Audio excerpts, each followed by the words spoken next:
Hello guys, ang gagawin natin ngayon guys ay i-extract natin ang screw. Ito guys, nabilog na ang screw kasi nito guys. Nakaya higpitan guys, nabilog ang kanyang hex.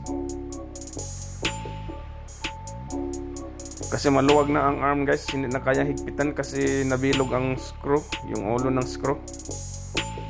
Yung mga hex niya ay nabilog. Kaya sabay-sabay nating panoorin guys. Ang gagawin ko guys, medyo masilan ang gagawin natin ngayon guys, kasi pag nagkamali tayo nito guys, ma-damage natin ang frame ng Juliet Carbon. Pinapaayos sa atin guys, at saka subukan natin kaya ba natin i-extract ang screw.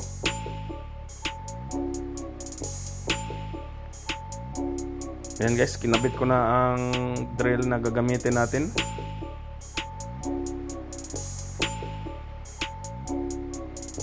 Ituro ko na sa inyo guys, ipakita ko sa inyo guys kung ano ang technique ng pag-extract ng mga ganito.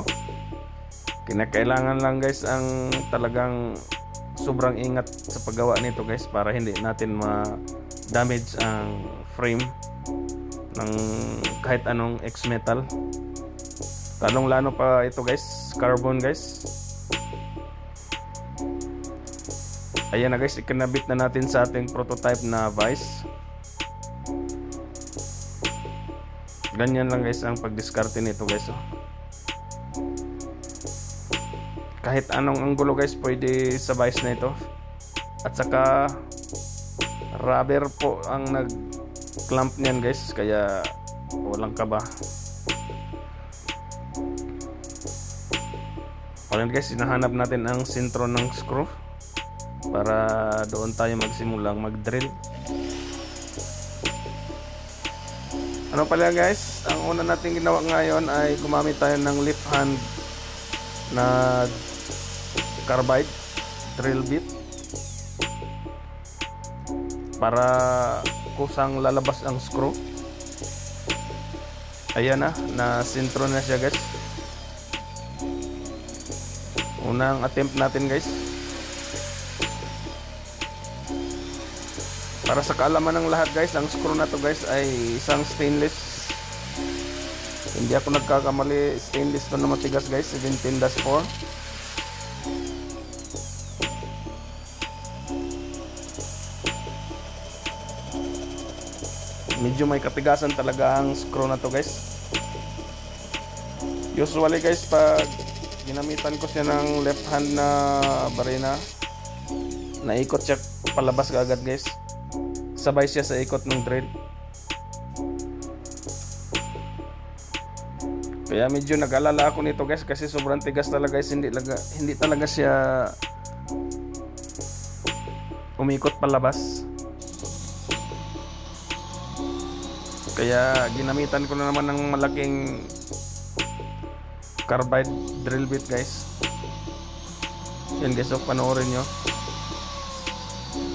Talagang kailangan sigurado ang patama natin guys, para iwas tayo sa damage ng frame.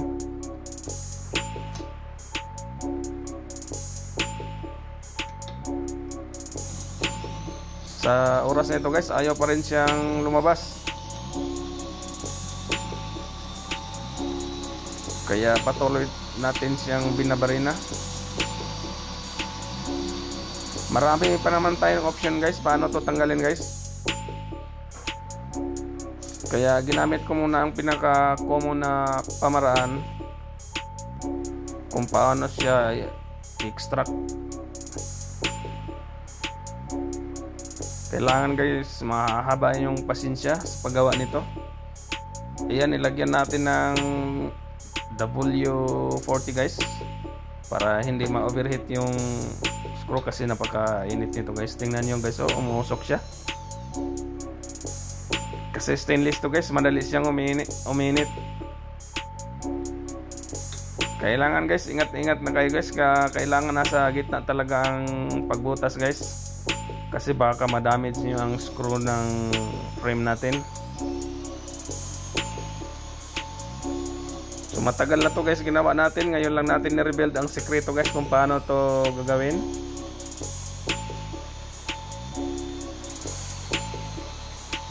Ayan na guys, sa kabila naman tayo. Napansin nyo guys, sa kabila ko na naman siya binutasan. Kasi ang ulo ng screw guys ay wala na guys, halos naubos na. At saka ayaw pa rin yan lumabas. Kaya ngayon sa kabila na naman natin binutas guys. So ang plano ko niyan guys, talagang butasin ko siya guys hanggang sa ano siya guys, ma-drill through siya guys. Ayan na guys, may butas na yung screw.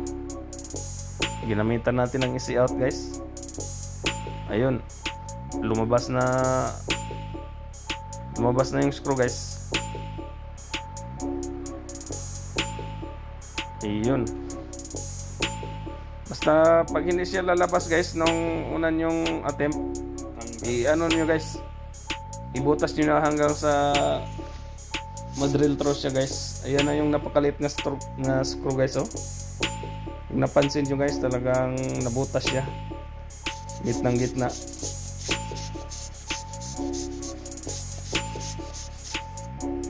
Hindi naman tayo kinabahan nito guys, kasi matagal na tayong gumagawa ng mga ganito guys, pag extract ng mga nasirang screw. So ngayon guys, alam nyo na ang isang paraan guys paano siya tanggalin. Ayan, nilagyan natin ng bagong screw. After pala nung natanggal ang screw guys, ginamitan ko siya ng hand tap para magkaroon siya ng panibagong sariwang thread.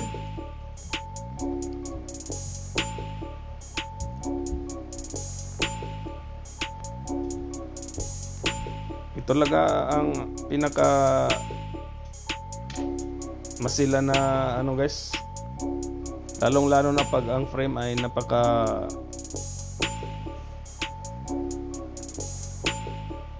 yung frame niya guys ay halimbawa carbon, X-metal. Kailangan talaga guys napakaingat ng paggawa niyan guys. Ayan na guys, oh, ni-retread natin guys. Kompleto kasi tayo guys, may thread tayo dyan guys, may hand tap tayo. Puro custom made po itong mga ano natin guys,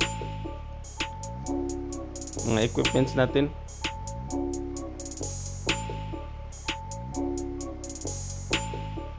Ayan na guys, na-retread na siya guys.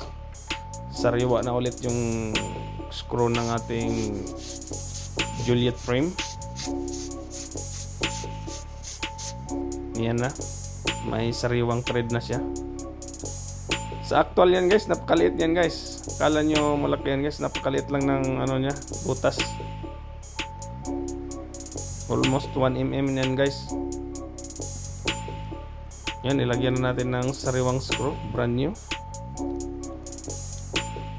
Sinubukan natin ipasok guys.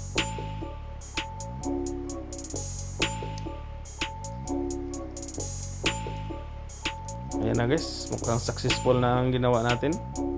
Siguradong matutuwa ng customer natin ito guys, kasi matagal na daw siya naghanap ng makaayos nito guys. Dinala niya sa Oakley Bolt, pero tinanggihan siya guys kasi hindi na sila gumagawa ng mga ganito. Buti na lang nakita ang mga advertisement natin guys sa YouTube at sa marketplace.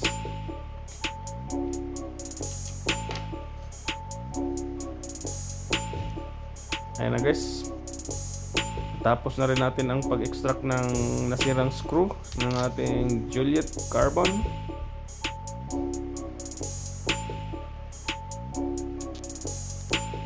Kailangan guys, ang pinaka-importante ang preparasyon guys, kung paano nyo siya simulan.